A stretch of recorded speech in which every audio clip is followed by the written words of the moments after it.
Bismillahirrahmanirrahim. Assalamualaikum warahmatullahi wabarakatuh.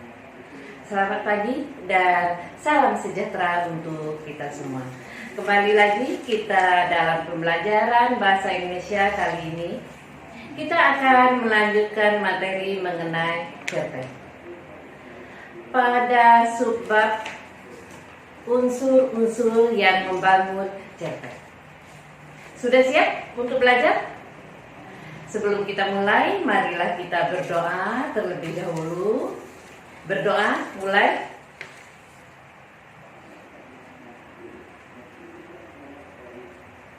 Amin. Yuk kita mulai.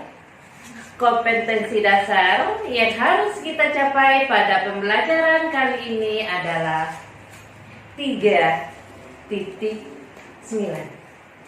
Pada aspek pengetahuan, yaitu menganalisis unsur-unsur pembangun cerpen dalam kumpulan cerpen. Dan 4.9.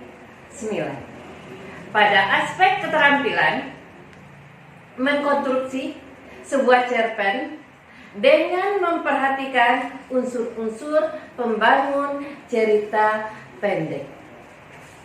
Adapun tujuan dari pembelajaran kali ini yaitu nanti Ananda diharapkan dapat menentukan unsur-unsur pembangun cerita pendek.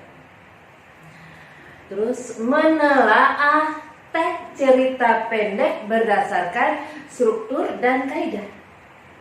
Berikutnya menentukan topik tentang kehidupan dalam cerita pendek.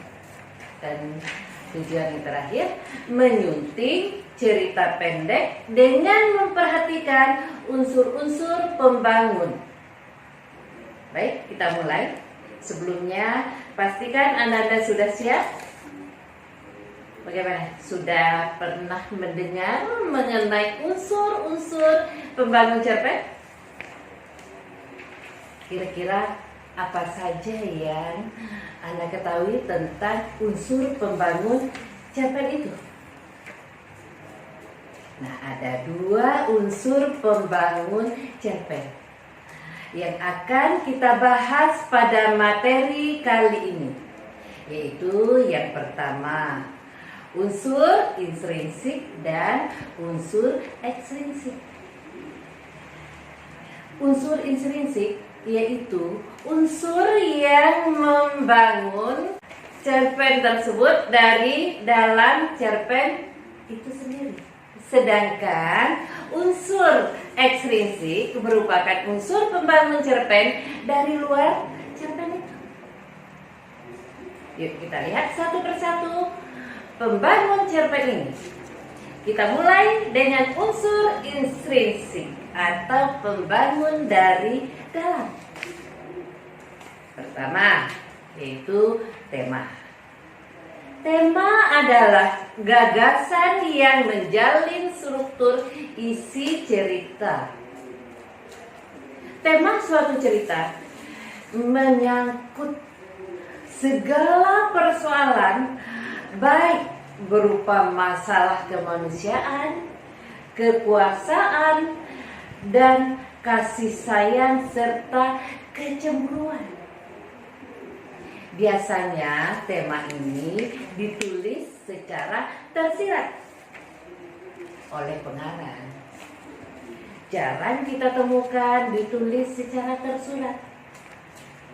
Untuk dapat merumuskan tema, sebaiknya kita mengetahui rangkaian peristiwa yang membentuk alur cerita dalam sebuah cerpen.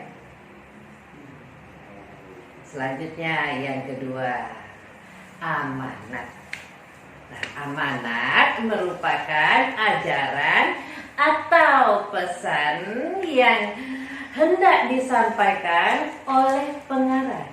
Amanat ini biasanya tidak bisa lepas dari tema cerita.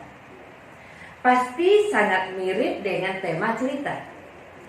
Misalnya, tema cerita itu tentang perjuangan kemerdekaan.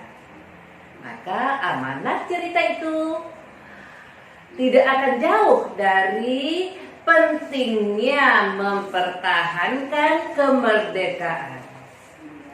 Jadi, amanat ini merupakan hal atau pesan yang bisa kita ambil dari cerpen yang kita baca.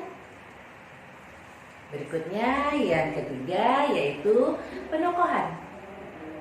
Sebenarnya, sebelum ini atau sebelum penokohan, itu ada tokoh ya. Kalau tokoh ada orang yang diceritakan di dalam sebuah cerpen. Sedangkan kalau penokohan merupakan cara pengarang menggambarkan dan mengembangkan karakter-karakter tokoh dalam cerita. Penokohan ini disebut juga dengan watak tokoh, sifat perilaku tokoh. Berikut merupakan cara-cara penggambaran karakteristik tokoh. Ada 6 cara penggambaran karakteristik tokoh. Yaitu yang pertama, ada teknik analitik langsung sebagai penggambaran penokohan. Terus penggambaran teknik analitik langsung ini maksudnya adalah penggambaran karakteristik tokoh yang langsung disampaikan oleh pengarang. Jadi pengarang langsung belak-belakan menyebutkan bahwa karakteristik tokoh itu misalnya rajin, baik, pintar, dan lain sebagainya. Contoh, Alam termasuk siswa yang paling rajin di antara teman-temannya. Ia pun tidak berasa sombong, walaupun berkali-kali mendapat juara bela diri. Sifatnya itulah yang menyebabkan ia banyak disenangi oleh teman-temannya. Nah, di sini terlihat bahwa watak Alam tidak sombong. Dan ini dijelaskan secara langsung oleh penulis. Selanjutnya, penggambaran fisik dan perilaku tokoh. Maksudnya penggambaran karakteristik melalui tingkah laku tokoh. Contohnya, sedang berkampanye, orang-orang desa itu serempak berteriak-teriak. Mereka menyuruh camat agar secepatnya keluar kantor. Tak lupa mereka mengacung-acungkan tangannya, walaupun dengan perasaan masih juga ragu-ragu. Malah ada di antara mereka sibuk sendiri menyeragamkan acungan tangannya agar tidak kelihatan berbeda dengan orang lain. Sudah barang tentu suasana di sekitar kecamatan menjadi riuh. Bukan saja oleh demonstrasi dari desa itu juga, tapi juga oleh orang-orang yang kebetulan lewat dan ada di sana. Nah, di sini terlihat bahwa watak warga di dalam cerita ini adalah mudah terprovokasi. Nampak di sini? bahwa mereka hanya ikut-ikutan saja mengacungkan tangannya, mengikuti orang lain meskipun dia tidak tahu apa yang sedang dibicarakan. Jadi di sini terlihat penggambaran penokohan melalui perilaku tokoh. Bisa dipahami? Penggambaran lingkungan selanjutnya ya, yaitu penggambaran lingkungan kehidupan tokoh. Penggambaran lingkungan kehidupan tokoh maksudnya adalah penggambaran karakteristik melalui pemaparan suasana, lingkungan, tempat tinggal tokoh. Contohnya, terdapat dalam sebuah musola, meski rumah Pak Sukaryo tidak terlalu luas, alat salat lengkap berada di dalamnya. Di beberapa ruangan terlihat hiasan kaligrafi. Pada contoh tersebut terlihat bahwa watak Bapak Sukaryo adalah religius. Hal ini bisa kita lihat dari lingkungan tokoh yang diceritakan dalam contoh tersebut. Seperti musola di rumah Pak Aryo, meskipun tidak terlalu luas, lalu alat salat yang lengkap, dan juga terlihat hiasan kaligrafi. Selanjutnya penggambaran tata kebahasaan tokoh, yaitu penggambaran karakter melalui cara bicara tokoh. Contoh, dia bilang bukan maksudnya menyebarkan provokasi, tapi apa yang diucapkan benar-benar membuat orang desa marah. Dalam contoh tersebut nampak bahwa watak dia di dalam cerita tersebut merupakan penghasut ataupun provokator. Hal ini terlihat dari bagaimana penggambaran tata bahasanya. Misalnya, yang dia suka menyebarkan provokasi meskipun yang diucapkannya benar, tetapi membuat orang marah. Nah, penggambaran tata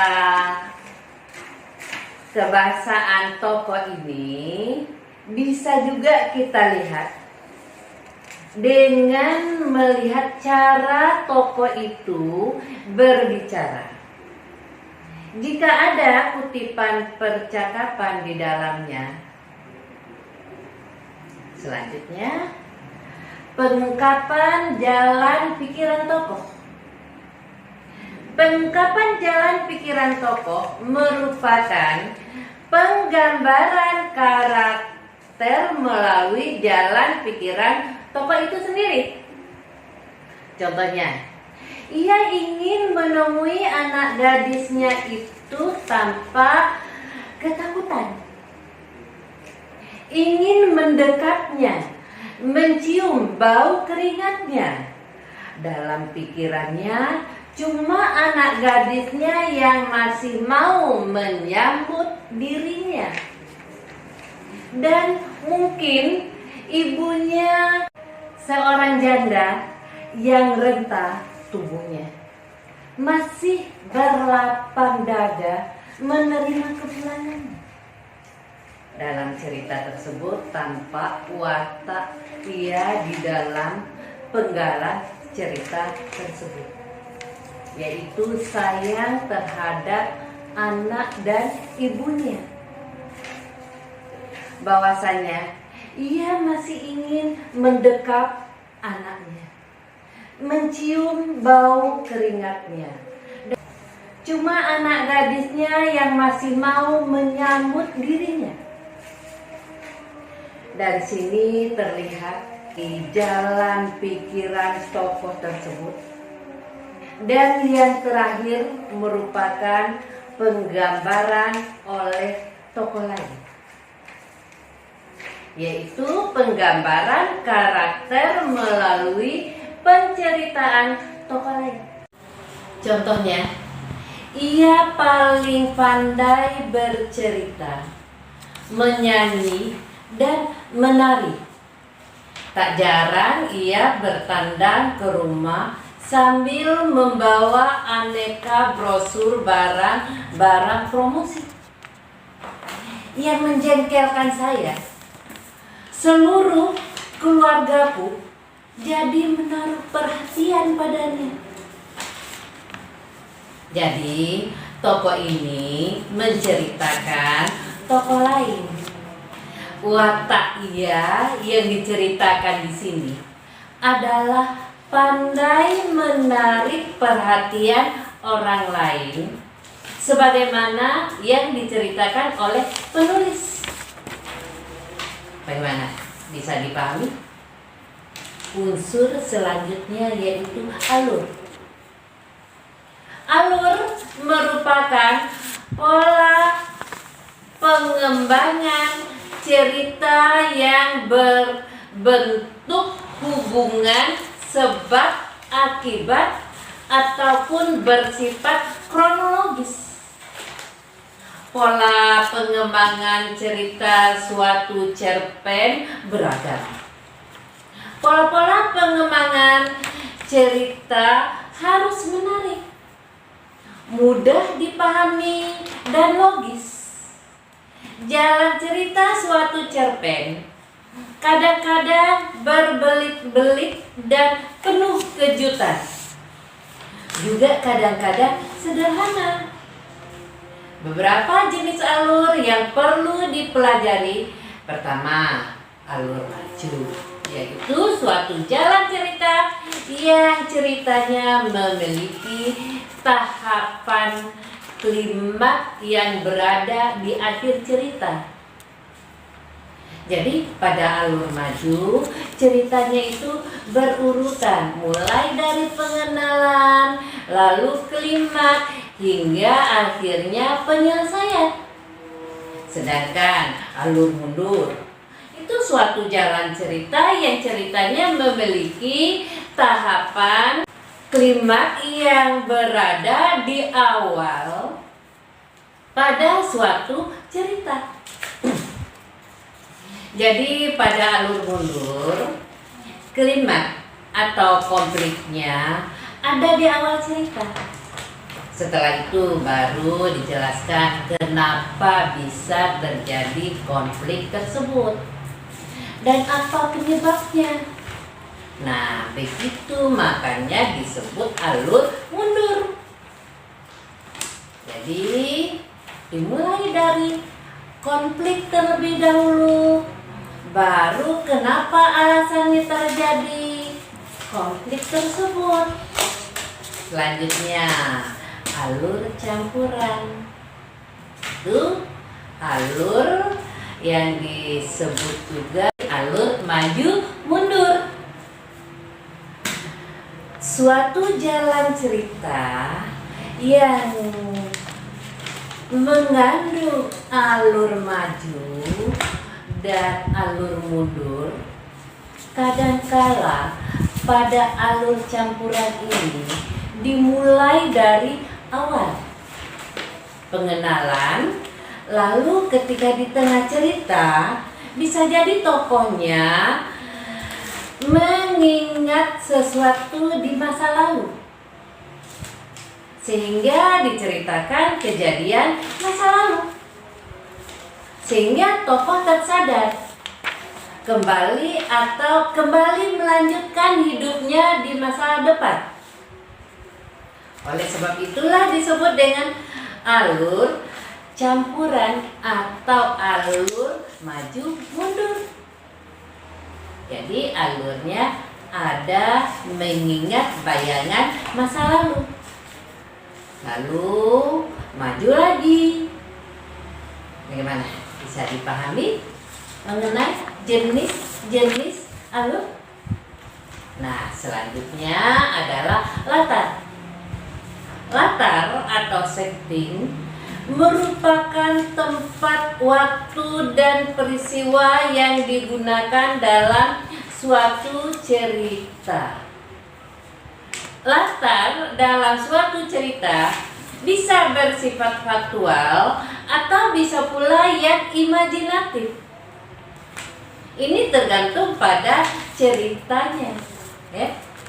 Jadi jika cerpen maka latarnya bersifat faktual, tetapi jika dia dongeng maka bisa juga dengan imajinatif. Lalu latar fungsi untuk memperkuat atau mempertegas keyakinan pembaca terhadap jalannya suatu cerita. Nah, pada penjelasan latar ini kita perlu menjelaskan latar yang detail. Karena latar yang detail ini bisa membuat pembaca dapat mengimajinasikan latar tersebut dengan sangat bagus, sehingga pembaca merasa terbawa ke dalam cerita. Nah, latar yang perlu kita masukkan ke dalam cerpen biasanya ada 3, yaitu latar waktu, tempat, dan suasana atau peristiwa. Nah, selanjutnya ada sudut pandang. Sudut pandang merupakan strategi yang digunakan oleh pengarang cerpen untuk menyampaikan ceritanya. Sudut pandang ini berbagai macam ya. Nanti kita akan bahas satu persatu. Ada 4 macam sudut pandang yang seringkali dibahas. Yang pertama, orang pertama, tokoh utama. Yang kedua, orang pertama, tokoh sampingan. Yang ketiga, orang ketiga sebagai pengamat. Dan yang keempat, orang ketiga serba tahu. Jadi tidak ada orang kedua ya, yang ada orang pertama dan orang ketiga dalam cerpen itu. Nah, orang kedua itu berbahaya asalnya. Jadi kita lanjut ya. Kita akan bahas satu persatu. Yang pertama, orang pertama, tokoh utama. Maksudnya penulis melibatkan diri dalam cerita yang dibuatnya sendiri, dan si penulis pun berperan sebagai pelaku dalam ceritanya. Dan salah satu ciri khas sudut pandang ini adalah penggunaan kata aku, saya. Pada tokoh utama, ceritanya karena dia berperan langsung dalam cerita tersebut. Contoh, aku di sini masih duduk termangu di bangku taman ini. Aku masih mencerna apa maksud dari ucapannya tadi. Apakah dia sudah tidak inginkanku lagi? Atau aku selama ini hanya dianggap debu baginya? Di sini dia menceritakan dirinya sendiri dan menggunakan kata aku di dalam penceritaannya. Terus yang kedua, ada orang pertama, tokoh sampingan. Maksudnya adalah penulis masih melibatkan diri dalam cerita yang dibuatnya. Hanya saja penulis tidak berperan sebagai tokoh utama, melainkan sebagai tokoh pendamping dari tokoh utama dari cerita yang dibuatnya. Contohnya, aku melihat semburat air di mata Devi. Apakah dia bersedih ataupun memberanikan diri untuk bertanya kepadanya? Dia pun menjawab pertanyaanku, bukan lewat jawaban lisan, tapi lewat senyumnya yang ia paksakan. Diceritakan oleh pengarang tersebut bahwa masih menggunakan kata aku, berarti penulis masih melibatkan diri di dalam penceritaan. Tetapi penulis lebih menceritakan kepada Devi ini, yaitu orang lain dalam tokoh cerita. Sehingga pencerita ini disebut dengan orang pertama sampingan. Selanjutnya yang ketiga yaitu orang ketiga sebagai pengamat. Maksudnya di sini penulis sama sekali tak terlibat dalam cerita. Dia hanya berperan sebagai orang yang benar-benar menceritakan isi dari ceritanya. Penggunaan kata ia dan ia adalah ciri khas dari sudut pandang ini. Penulis cerita juga kadang langsung menyebutkan nama tokoh. Coba kita lihat contohnya. Dia masih termenung di bangku taman itu. Dia masih tertusuk oleh ucapan lelaki itu. Seperti itu kecilkah aku di matamu, gerutunya di dalam hati.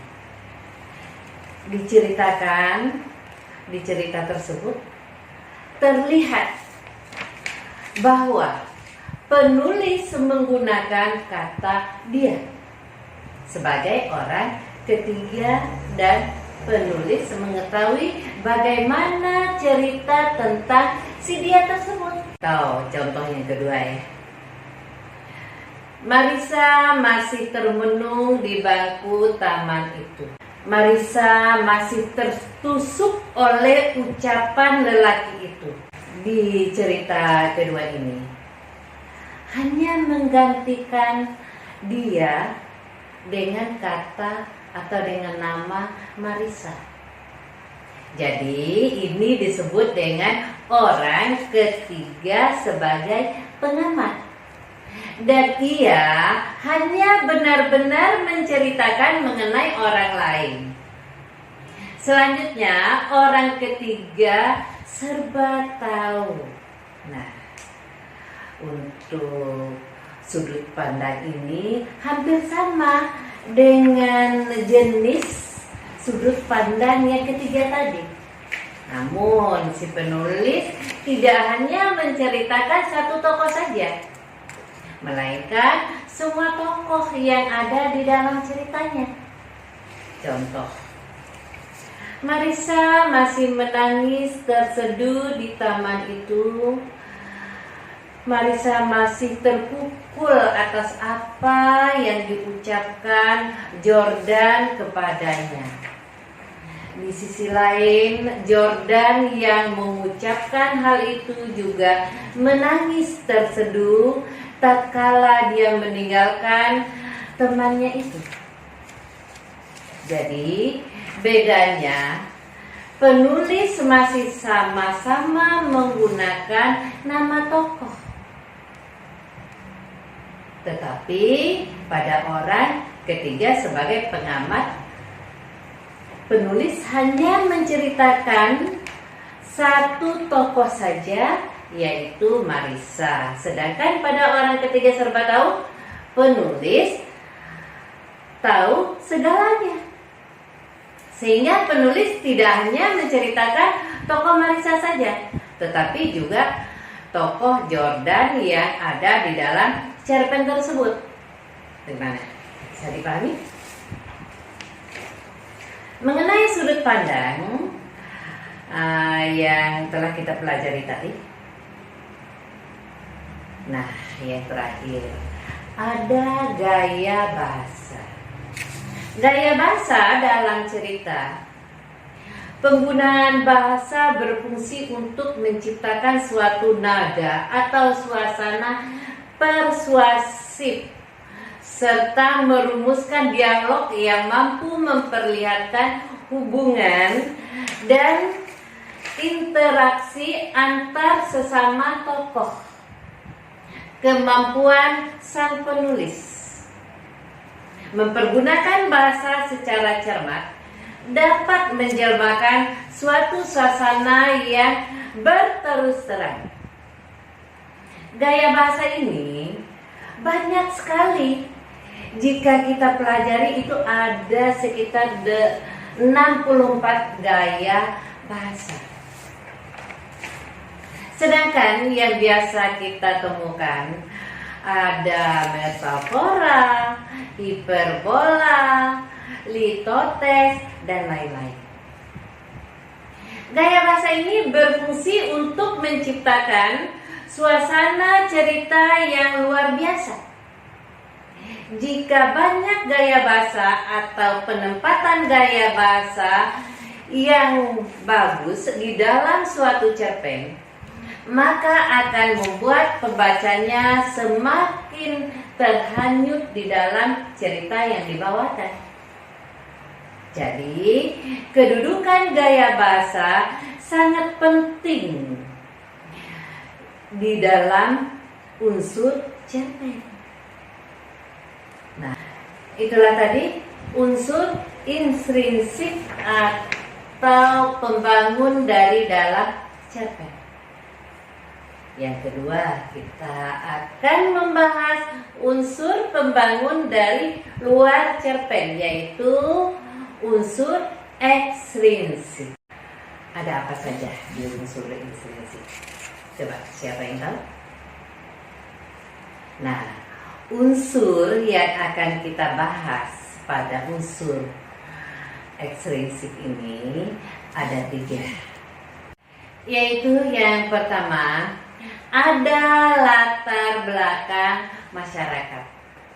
Yang termasuk dalam latar belakang masyarakat adalah ideologi negara, kondisi politik, kondisi sosial, dan kondisi ekonomi.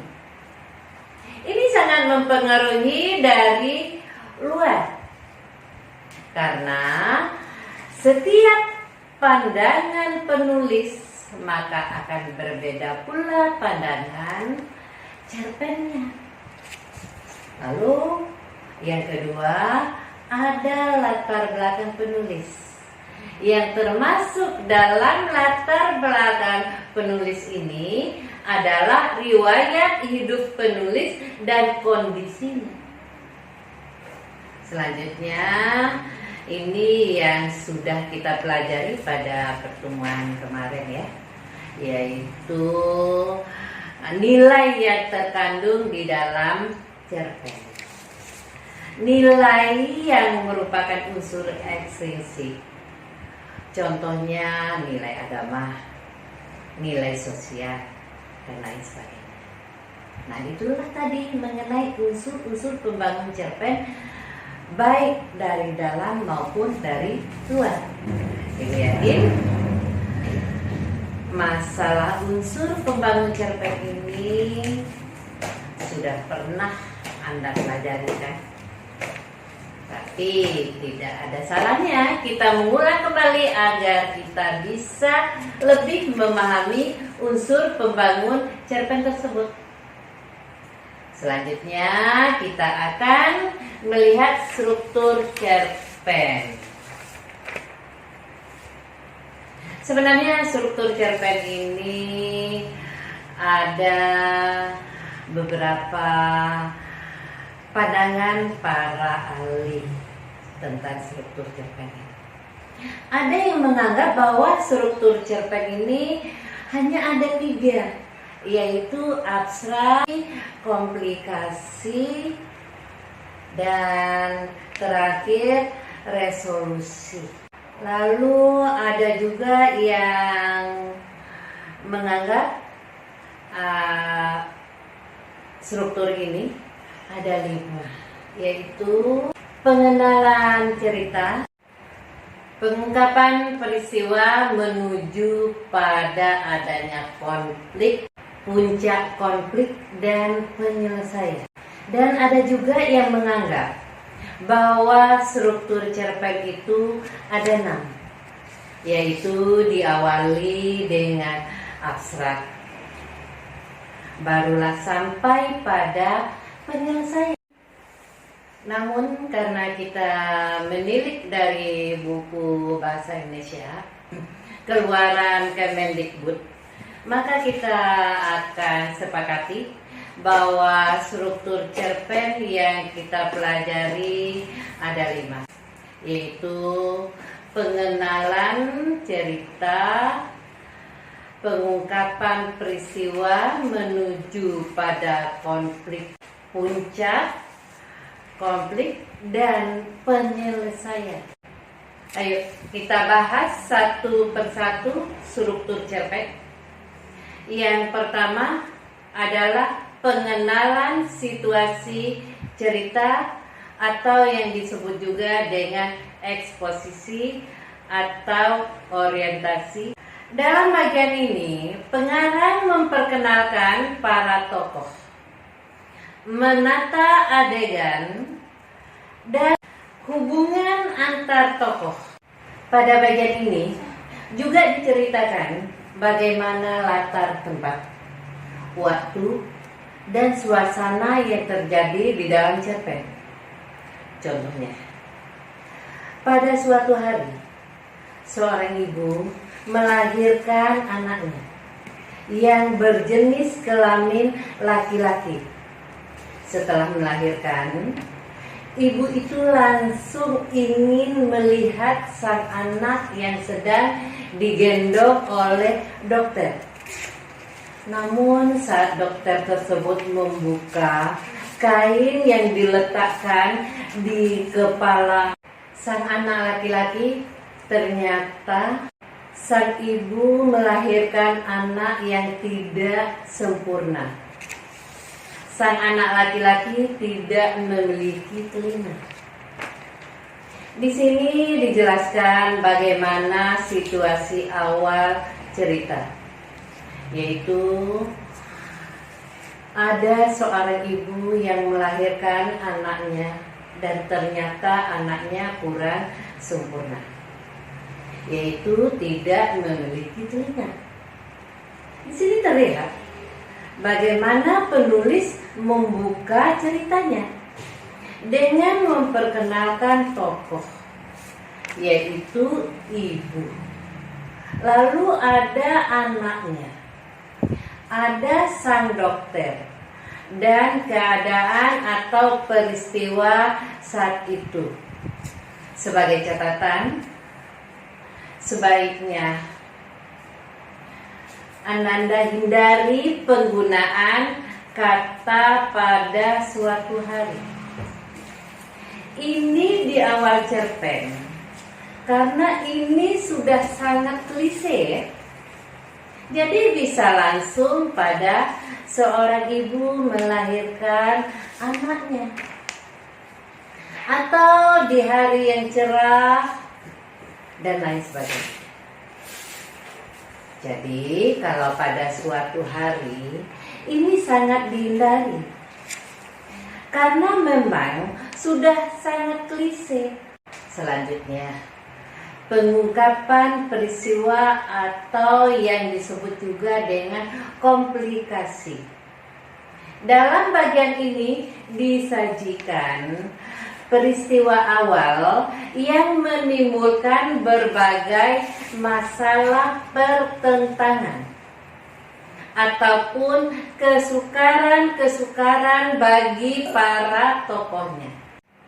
Jadi di sini sudah mulai terlihat masalah-masalah yang akan dihadapi oleh tokoh.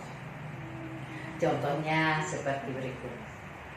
7 tahun berlalu sudah ketika anak laki-laki yang sudah besar tersebut pulang ke rumah dengan wajah yang sedih dan murung. Sang ibu langsung menanyakannya, "Kenapa kamu menangis, anakku?"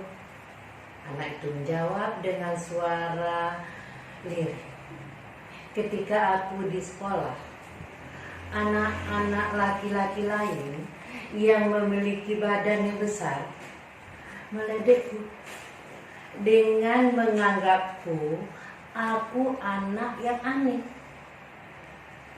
Di cerita ini terlihat bahwa kesukaran atau masalah yang mulai dihadapi anaknya adalah ketika berumur 7 tahun. Dia sudah mulai masuk sekolah. Dia diledek oleh teman-temannya. Ini nantinya yang akan menjadi konflik dalam cerpen. Sebagai catatan, dalam penulisan cerpen ini, itu kita dilarang menggunakan angka di awal kalimat. Tulislah dengan huruf. Jadi ditulis 7, bukan angka 7 ya. Nah, selanjutnya kita lanjut ke struktur yang ketiga, yaitu menuju pada adanya konflik atau yang disebut juga dengan action. Terjadi peningkatan perhatian, kegembiraan, kehebohan, ataupun keterlibatan berbagai situasi yang menyebabkan bertambahnya kesukaran tokoh. Semakin sulit atau makin rumit, sudah mulai menuju konflik. Masalahnya, tetapi belum klimaks. Contohnya, tentunya mendengar hal tersebut membuat kedua orang tuanya merasa sedih. Sang ayah anak laki-laki itu pun langsung mencari dokter untuk meminta bantuan dengan mendapatkan cangkokan telinga untuk anaknya. Setelah beberapa tahun berlalu, sang ayah anak laki-laki tersebut akhirnya bertemu dengan seseorang yang sudah biasa dalam menangani cangkokan telinga. Namun, ada syarat yang harus dilalui. Jadi, yang tadinya mulai persoalannya, dia diledek oleh temannya, orang tuanya karena khawatir dengan kesehatan mental anaknya, sehingga orang tuanya semakin sedih dan mencari cangkokan telinga untuk anaknya.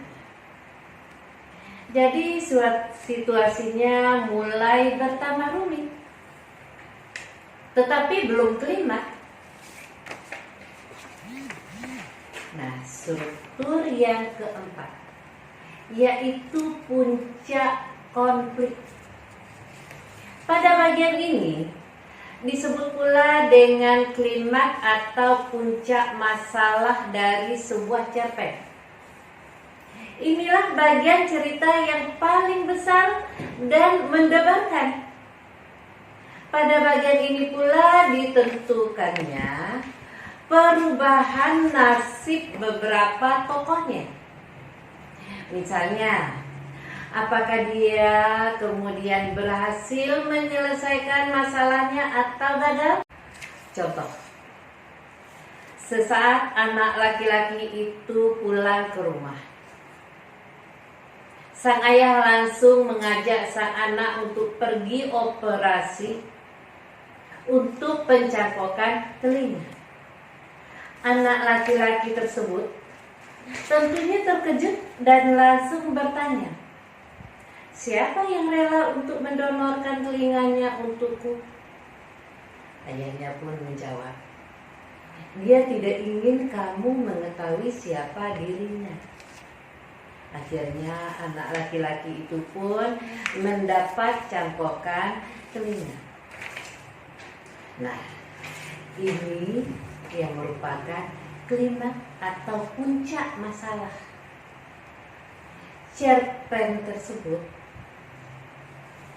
selanjutnya struktur yang terakhir, yaitu yang kelima, yaitu penyelesaian atau ending atau coda sebagai akhir cerita. Pada bagian ini berisi penjelasan tentang sikap ataupun nasib-nasib yang dialami tokohnya. Setelah mengalami peristiwa puncak itu, namun ada pula cerpen penyelesaian akhir ceritanya itu diserahkan kepada imaji pembaca.